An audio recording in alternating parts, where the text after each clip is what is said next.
샬롬 샬롬 샬롬 샬롬 샬롬. 하나님 사랑합니다. 여러분 주 안에서 사랑합니다. 오늘 시편 12편 말씀입니다. 삶으로 우리가 믿음을 증거해야 되겠죠. 다윗의 여호와여 도우소서 이렇게 시작합니다. 경건한 자가 끊어지며 충실한 자들이 인생 중에 없어지나이다. 그들이 이웃에게 각기 거짓을 말하며 아첨한 입술과 두 마음을 말하노라. 야훼께서 모든 아첨한 입술과 자랑하는 혀를 끊으시리니 그들이 말하기를 우리의 혀가 이기리라. 우리 입술은 우리 것이니 우리를 주관할 자 누구냐. 이렇게 고백이 되고 있어요. 아까운 수막들이 그렇게 말하죠. 5절에 야훼 말씀에 가련한 자들의 눈과 5절이죠. 여호와 말씀에 가련한 자들의 눌림과 공핍한 자들의 탄식으로 말미암아 내가 이제 일어나 그를 그가 원하는 안전한 지대에 두리라 하시도다. 야훼 말씀은 순결하며 흑동안이 7번 단련한 은 같다. 야훼여 그들을 지키사 이 세대로부터 영원까지 보존하시리로다. 비열한 인생 중에 높임을 받을 때 악인들이 곳곳에서 날뛰는도다. 경건한 자가 끊어지는 그러한 시대. 인생 중에 없어지죠. 악인들이 곳곳에서 날뛰는 현실 속에서 경건한 자와 충실한 자들이 없어지는 것을 보고 안타까워하는 그러한 호소, 구원을 간절히 호소하고 있죠. 도와달라고 부탁합니다. 경건하지 않은 자에 대한 심판이, 경건이라는 건 하나님의 뜻대로 행하는 것을 경건이라고 하죠. 믿음의 도에 복종하는 것인데 경건하지 않은 자에 대한 심판을 찾아봅니다. 베드로후서 2장 5절에 경건하지 아니한 자들은 세상에 홍수를 내리셨습니다. 베드로후서 2장 6절에 소돔과 고모라 성을 멸망하기로 정하여 죄가 되게 하사. 베드로후서 3장 7절에 경건하지 아니한 사람들의 심판과 멸망의 날까지 보존하여 두신 것이다. 유다서 1장 14~15절이죠. 무사람을 심판하사 모든 경건하지 않은 일과 경건하지 않은 죄인들이 주를 거슬러 하는 모든 완악한 말로 말미암아 그들을 정죄하려고 하십니다. 여호와의 말씀은 순결하며 흑동안이 7번 단련한 은 같도다. 6절이죠. 여호와의 말씀은 흑동안이 7번 단련한 은같이 순결하다는 뜻으로 완전히 순수하다라는 의미를 말씀하죠. 사무엘하 22장 31절에 하나님의 도는 완전하고 야훼의 말씀은 진실하니. 시편 18편 30절에 하나님의 도는 완전하고 야훼의 말씀은 순수하니 내가 사망의 잠을 잘까 하오며. 이렇게 13절에도 표현하고 있습니다. 시편을 읽다 보면 그 당시 문화, 우리는 지금 이 세대와는 너무너무 다르다는 생각을 하는데 3000년도 더 전에 다윗은 그러한 사람이었습니다. 그런데 지금 시대가 정말 큰 차이가 없구나 하는 생각이 듭니다. 하나님을 무시하고 말을 함부로 하는 사람들이 많죠. 야훼여 그래서 우리는 도우소서 하고 끊임없이 기도해야 할 줄로 믿습니다. 8절에 비열한 인생 중에 높임을 받을 때 악인들이 곳곳에서 날뛴다. 오죽하면 이렇게 말하고 있죠. 곳곳에서 악인들이 날뜁니다. 하나님을 대적하는 자가 너무 많아지고 있는 이 세상, 지금 3000년 전이나 지금이나 별로 다를 게 없는 시대는 정말 엄청난 큰 차이가 있는데 우리의 인생들이 살아가는 모습은 그때나 지금이나 악인들이 이렇게 날뛰는 그런 시대에 우리는 살고 있습니다. 다윗은 이런 상황에서 하나님께 기도하죠. 그리고 하나님의 응답을 받습니다. 5절이죠. 야훼의 말씀에 가련한 자의 눌림과 공핍한 자들의 탄식으로 말미암아 내가 이제 일어나 그를 그가 원하는 안전한 지대에 두리라 하시도다. 다윗은 하나님의 말씀을 듣고 모든 두려움에서 벗어납니다. 6, 7절에 야훼의 말씀은 순결하며 흑동안이 7번 단련한 은 같도다. 여호와여 그들을 지키사 이 세대로부터 영원까지 보존하시리이다. 하나님께서 말씀하셨다면 반드시 이룰 것이다 라는 이러한 고백입니다. 주위 사람들은 다 하나님을 부인하고 함부로 말하고 자신의 세력을 장악하고 넓히려고 하지만 다윗을 괴롭히지만 하나님은 정말 믿기 어려운 상황에 사람들의 말과 하나님의 말씀이 차원이 다르다. 이렇게 고백하고 믿고 있습니다. 때때로 하나님의 말씀이 현실과 너무 다르게 보이지만 하나님 말씀만이 진실도 확실한 약속임을 오늘 다윗은 믿고 고백하고 또한 응답을 받고 있습니다. 이 믿음이 다윗을 다윗되게 하는 믿음이죠. 누구나 다윗처럼 하나님의 말씀을 믿으면 하나님이 위대하게 사용하실 것입니다. 그런데 우리는 시편 12편을 깊이 묵상하는 중에 6절에 야훼의 말씀은 순결하며 흑동안이 7번 단련한 은 같도다. 흑동안이 7번 단련한 은 같다는 것은 하나님의 말씀이 정말 순수하다. 찌꺼기가 아무것도 없는 불순물이 조금도 없는 순수 자체다. 이 말씀을 묵상하는 중에 하나님 말씀을 전하는 저희들 또한 얼마나 온전치 못한가. 그렇죠? 감히 고개를 들 수가 없습니다. 하나님의 말씀을 전하는 것이 우리의 사명이기 때문에 열심히 전하면서 저도 은혜를 받고 여러분도 들으시면서 깨달음을 얻는 그런 귀한 말씀이지, 우리가 완벽해서 이 말씀을 아무렇지도 않게 담대하게 선포할 수 있는 사람은 아마 사람은 없을 겁니다. 하나님은 선포하실 수가 있지만 그런 하나님의 말씀을 전하고 가르치는 것 정말 복되다라는 생각을 저는 늘 합니다. 그런데 하나님의 말씀을 전하는 우리는 얼마나 순수하지 못하고 온전한 사람이 되지 못하는 것, 이것도 정말 사실입니다. 하나님에 대하여 함부로 말하고 거짓을 입에 담는 이들이 영적 실상에 대해서 말하고 있죠. 그들이 말하기를 우리의 혀가 있기리라 우리의 입술은 우리 것이니 우리를 주원할 자 누구려 하미로다. 우리의 혀가 이길이라는 말은 내 말은 항상 옳다는 뜻이죠. 우리 입술을 주관할 자 누구려 하는 말은 자기가 옳다고 생각하면 다 말하고 자기가 주장하는 말을 언제나 주장하는 사람들, 하나님께서는 그 혀를 통제할 수 없는 사람이다. 사사기 21장 25절에 그때 이스라엘의 왕이 없으므로 사람이 각기 자기의 속에는 옳은 대로 행하였더라 이렇게 증거되어 있습니다. 그런데 나는 과연 어떤가? 우리가 스스로에게 질문해 보십시다. 하나님의 말씀은 완벽하고 순수하지만 부족하고 더러운 내가 얼마나 많은 말을 하고 지냈는가? 복음이 뭔지를 깨닫고 진리가 무엇인지를 눈에 뜨인 후에 빠진 점은 진리에 대하여 논쟁하는 것. 많은 성도들과 목회자들이 성경이 분명히 나와 있는 진리에 대해서 너무 모르고 마음이 안타까워서 진리가 무엇인가에 대해서 주장하려고 가르치고 있는데 결과는 비참합니다. 정반대의 결과를 가져오죠. 나의 영혼도 상하여 고통당하게 되고 상대방의 영혼도 고통을 당하게 됩니다. 야고보서 3장 2절에 우리가 다 실수가 많으니 만일 말에 실수가 없는 자라면 곧 온전한 사람이라더니 온몸도 굴려 씌우리라. 그렇게 온전한 자가 없다라는 뜻이죠. 바울이 사랑을 사랑하는 디모데에게 권면한 말씀이 디모데후서 2장 14절에도 나옵니다. 너는 그들로 그 일을 기억하게 하여 말다툼하지 말라고 하나님 앞에서 엄히 명하라. 이는 유익이 하나도 없고 도리어 듣는 자들을 망하게 합니다. 디모데후서 2장 23절에도 어리석고 무식한 변론을 버리라. 이에서 다툼이 나는 줄 알미라. 바울은 당대의 최고의 논쟁가였습니다. 그러나 그런 논쟁으로는 결코 복음이 전해지지 않는다는 것을 알았죠. 그래서 말다툼을 하지 말라고 말하고 있습니다.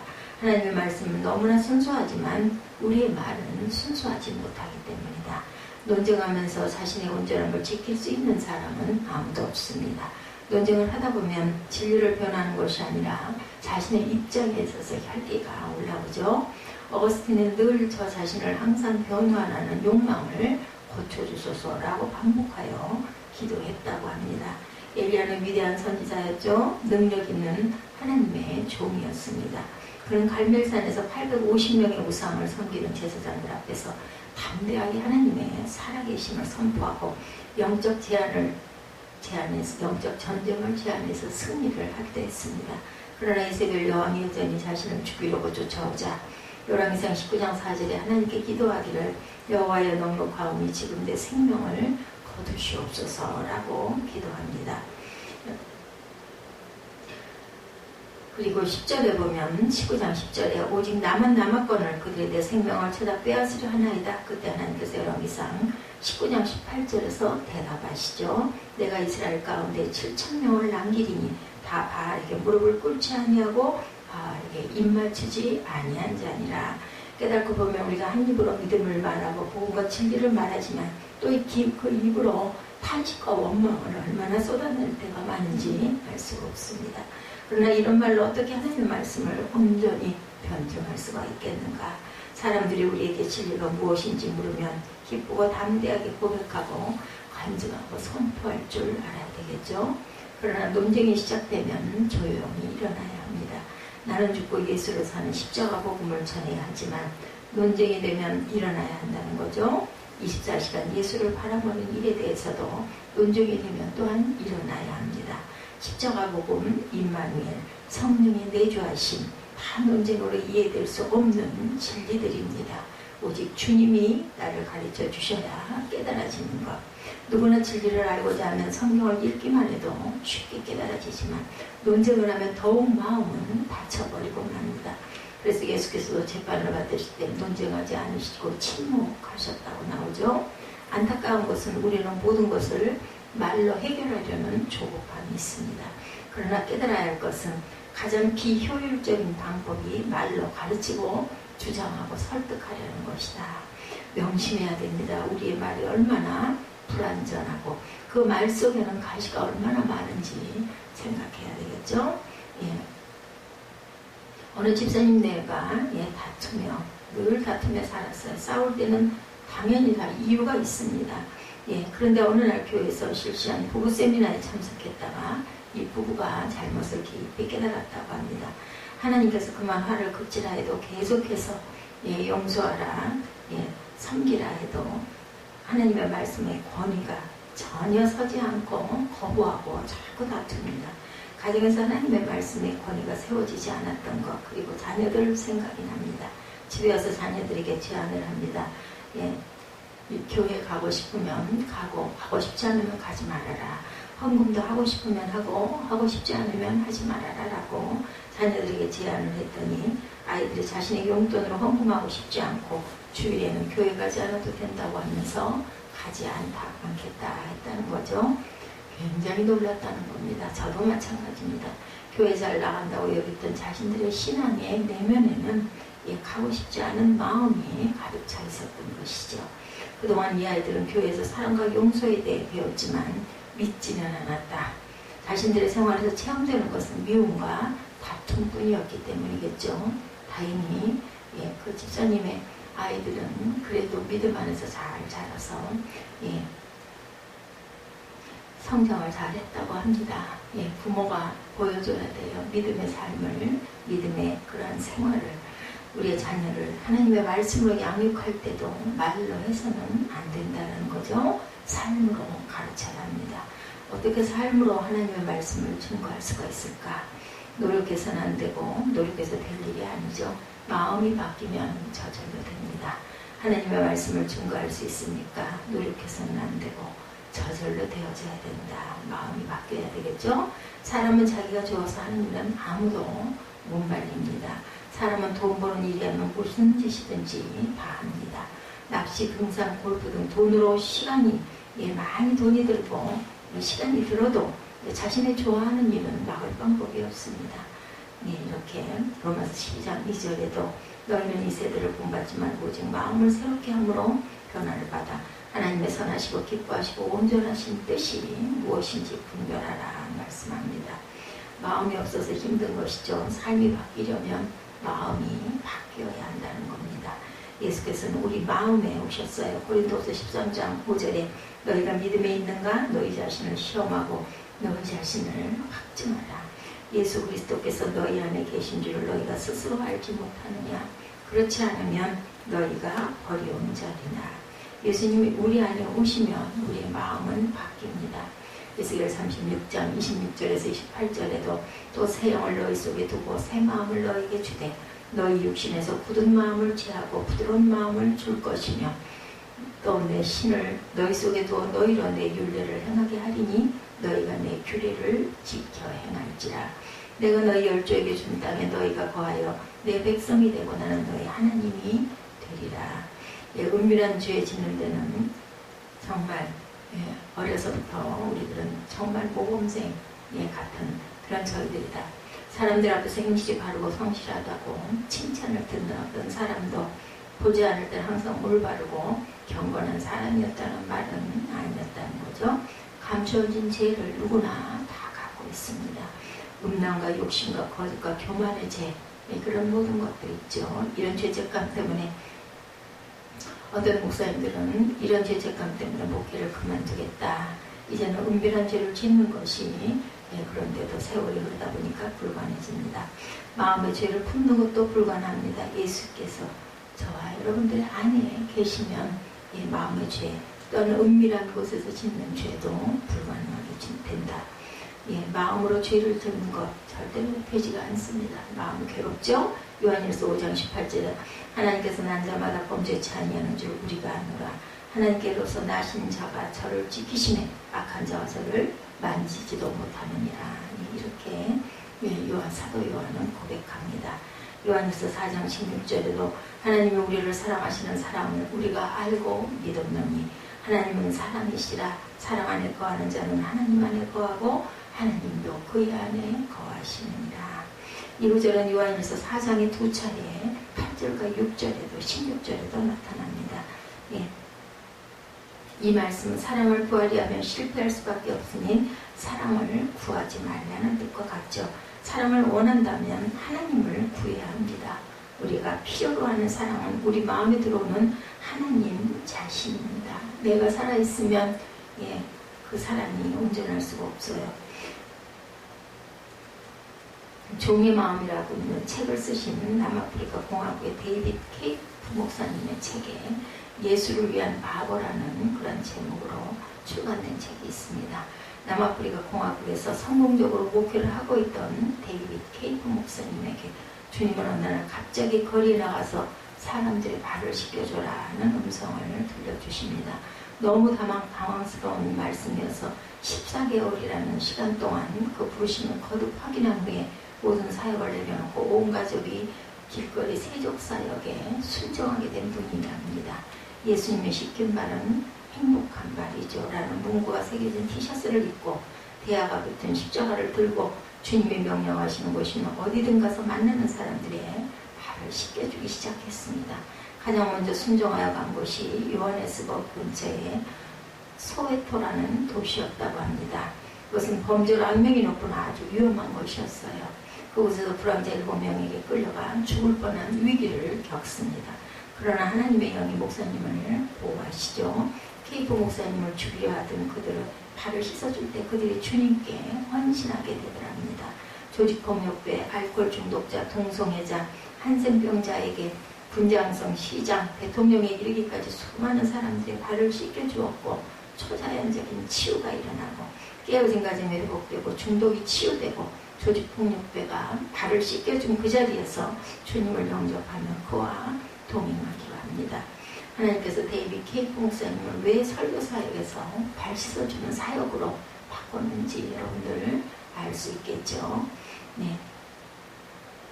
설교 사역하는 일은 우리의 그 목회자들이 자칫 배우받는 그런 자리, 발 씻어주는 사역은 바보 같은 사역같이 느껴집니다. 그러나 하나님께서 말로 복음과 진리를 전하는 것보다 삶으로 복음을 전하는 것을 더 원하신다는 것을 깨닫습니다. 사람들은 하나님을 부인하고 무시하고 말을 함부로 하지만 절대로 흔들리지 말아야 되겠다. 그들은 그들의 말로 심판을 받을 것이기 때문입니다. 다윗처럼 오직 하나님의 말씀에 귀를 기울일 줄 알아야 되겠고 하나님의 말씀이 깨달아지면 답이 나옵니다. 해결됩니다. 하나님의 말씀은 진리이고 영원하기 때문이죠. 그러나 하나님의 말씀을 가지고 논쟁할 것이 아니고 절대로 될 일이 없습니다. 오직 하나님의 말씀을 정말 믿고 삶으로 증거할 줄 알아야 되겠다. 다윗은 하나님을 대적하는 사람들에게 둘러싸여 있었지만 논쟁하지 않았습니다. 그는 오직 하나님께 기도하고 주신 말씀을 믿고 하나님의 말씀대로 살았죠. 다윗은 사울왕에게 쫓길 때 바보 같았습니다. 얼마든지 싸울 수 있었는데도 그는 쫓기고 도망다니면서 살았습니다. 죽일 수 있는 순간에도 그냥 죽이지 않고 2번이나 살려두죠. 하나님의 말씀대로 살려고 했기 때문입니다. 그래서 그는 항상 지는 것 같았습니다. 그러나 결국 그는 하나님의 약속이 이루어짐을 삶으로 증거합니다. 통일 이스라엘의 왕이 되고, 그리고 정말 지금도 잊히지 않는 하나님의 합한 자, 내 마음의 합한 자라는 그러한 하나님의 축복을 받는 그러한 다윗이 되죠. 우리 모두가 다 하나님의 말씀에 산 증인이 되어서 다윗처럼 하나님의 귀한 축복을 받는 저와 여러분 되시기를 주님의 이름으로 축복합니다. 기도하시겠습니다.